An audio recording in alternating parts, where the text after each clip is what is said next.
ఈరోజు స్థానికంగా ఆరేకల్ దగ్గర ఉన్న మెడికల్ కళాశాల దగ్గర ఇవాళ ప్రెస్ మీట్ నిర్వహించడానికి కారణం అంటే రాష్ట్రంలో ఏవైతే ఆనాడు వైఎస్ఆర్ గవర్నమెంట్లో ఏదైతే రాష్ట్ర ప్రభుత్వం 17 మెడికల్ కళాశాలలు తీసుకొచ్చిందో ఆ మెడికల్ కళాశాలని ఈరోజు దాదాపు 10 కళాశాలని ప్రైవేట్ పరం చేయడం అనేది చాలా దుర్మార్గమైన విషయం. మేమేం అడుగుతున్నామంటే ఈ కూటమి ప్రభుత్వానికి, నారా లోకేష్ గారికి ఆనాడు యువగల పాదయాత్రలో మేము మెడికల్ కళాశాలలు ఏవైతే ఉన్నాయో వాటిని ప్రైవేటీకరణ చేయము, ప్రభుత్వంగానే కొనసాగిస్తామని చెప్పి ఆనాడు యుగలంలో ఈ నారా చంద్రబాబు నాయుడు అయితేనేమి, నారా లోకేష్ గారు అయితేనేమి ఆ యుగలం పాదయాత్రలో లోకేష్ గారు కూడా చాలా స్పష్టంగా ప్రజలకి తెలియజేయడం జరిగింది. ఇప్పుడేం అడుగుతున్నామంటే మొన్న రీసెంట్ జరిగిన క్యాబినెట్ మీటింగ్లో ఈ యొక్క పీపీసీ పద్ధతిని ఎందుకు మీరు ముందు చేశారు? పీపీపీ పద్ధతి ద్వారా దాదాపు 10 కళాశాలని ప్రైవేటీకరణ చేయడం అనేది చాలా దారుణమైన పరిస్థితి. ఇవాళ వెనుకబడిన ప్రాంతం ఒక ఆదోని అయితే ఈ గతంలో సెకండ్ ముంబైగా పేరుగాంచిన ఆదోనిలో ఇవాళ పరిశ్రమలు లేక, దాదాపు కళాశాలలు లేక, ఇవాళ సరైన హాస్పిటల్ లేక, సౌకర్యాలు లేక అనేక రకాల ప్రజలైతేనేమి, వాళ్ళ పిల్లలైతేనేమి అనేక రకాలుగా సమస్యలతో కొట్టుమిట్టాడుతున్న పరిస్థితి కనబడుతున్నది.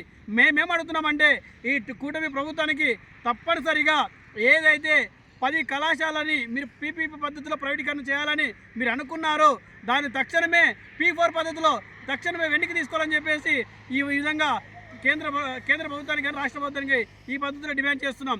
మీరు కేంద్ర ప్రభుత్వంతో ఒక బీజేపీతో పొత్తు పెట్టుకొని ఇవాళ 10 మెడికల్ కళాశాలని ప్రైవేట్ చేస్తూ పేద ప్రజలకు అలాగే పేద విద్యార్థులకు కడుపు కొడుతున్న పరిస్థితి కనపడుతున్నది. పేద విద్యార్థులకైతేనేమి, పేద ప్రజలకైతేనేమి నాణ్యతమైన విద్య అందాలన్నా, నాణ్యతమైన వైద్యం అందాలన్నా తప్పకుండా ఏవైతే 10 కళాశాలలు ఉన్నావో వాటిని ప్రభుత్వమే కొనసాగించాలి. ప్రభుత్వం కొనసాగిస్తే దాదాపుగా అందరికీ మెరుగైన వైద్యం అందుతుందని చెప్పేసి ఈ సందర్భంగా తెలియజేస్తున్నా. ఇప్పటికీ మెడికల్ కోర్సులు చదవలేక విద్యార్థులు ఇతర ప్రాంతాలకు వెళ్ళాలన్నా, ప్రైవేట్ కళాశాల చదవాలన్నా వేల రూపాయల ఫీజులు కట్టలేక ఆ యొక్క కోర్సులకైతేనేమి, ఆ యొక్క చదువుకైతేనేమి దూరం అవుతున్న పరిస్థితి కనబడుతున్నది. మేమేం అడుగుతున్నామంటే వెనుకబడిన ప్రాంతంలో రేపు జిల్లా కాబోతుందనే ఆరోపణలు వస్తున్నాయి. ఆ జిల్లా అవుతే ఈ ఆదరణ కూడా అభివృద్ధి అవుతుంది.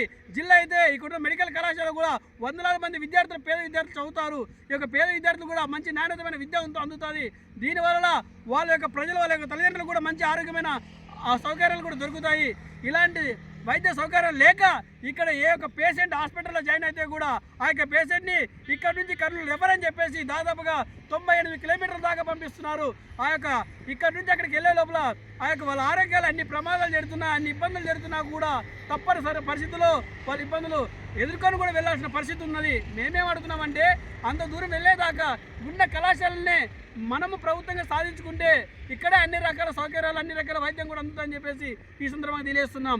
ఈ యొక్క మెడికల్ కళాశాలని ప్రభుత్వం ఏమాత్రం కూడా కొనసాగించకపోతే రానున్న రోజుల్లో ప్రజల్ని, విద్యార్థుల్ని అందరినీ సమీకరించి పెద్ద ఎత్తున ఉద్యమాలకు కూడా సిద్ధమవుతుందని చెప్పేసి ఈ సందర్భంగా తెలియజేస్తున్నా. ముఖ్యంగా వెనుకబడిన ప్రాంతంలో ఇక్కడ పరిశ్రమలు లేక, ఈ యొక్క జనాలకు సరైన సౌకర్యం లేక అనేక రకాల ఇబ్బందులు పడుతున్నారు.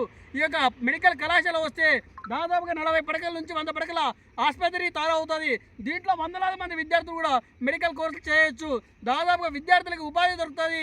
ఇకుండా ప్రజలకు కూడా కొంతవరకు ఉపాధి కల్పిస్తుంది.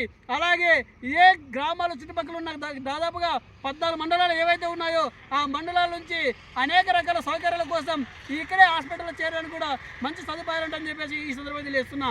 ఇప్పటికైనా ప్రైవేట్ వాళ్ళ చేతులు పెడితే ఇదే కళాశాల ముందు అనేక ధర్నాలు చేపడుతూ రానున్న రోజుల్లో పెద్ద ఎత్తున ఉద్యమాలతో పాటు దీక్షలు కూడా మేము సిద్ధమవుతామని చెప్పేసి ఈ యొక్క రాష్ట్ర ప్రభుత్వానికి తెలియజేస్తున్నా. ఇప్పటికైనా రాష్ట్ర ప్రభుత్వం అయితేనేమి, నారా చంద్రబాబు గారు అయితేనేమి, నారా లోకేష్ గారు అయితేనేమి తప్పనిసరిగా ఈ యొక్క సమస్యపై స్పందించి ఈ యొక్క మంచి విద్యార్థులు ఏదైతే ఉన్నారో ఈ యొక్క సమస్యలపైన ఎవరైతే డిమాండ్ చేస్తున్నారో వాళ్ళకు గుడ్ న్యూస్గా దీన్ని ప్రభుత్వం కొనసాగిస్తామనే పద్ధతిలో చెప్పాలని చెప్పేసి ఈ సందర్భంగా ఒక PDS ప్రజాశీల విద్యార్థి సమస్య ఆధ్వర్యంలో అలాగే DSF ఆధ్వర్యంలో ప్రత్యేకంగా ఈ యొక్క ప్రభుత్వానికి హెచ్చరిస్తూ ఈ యొక్క పద్ధతిలో తెలియజేస్తామని చెప్పేసి ఈ విధంగా మాట్లాడుతున్నా. పేరు PDS రాష్ట్ర నాయకులు.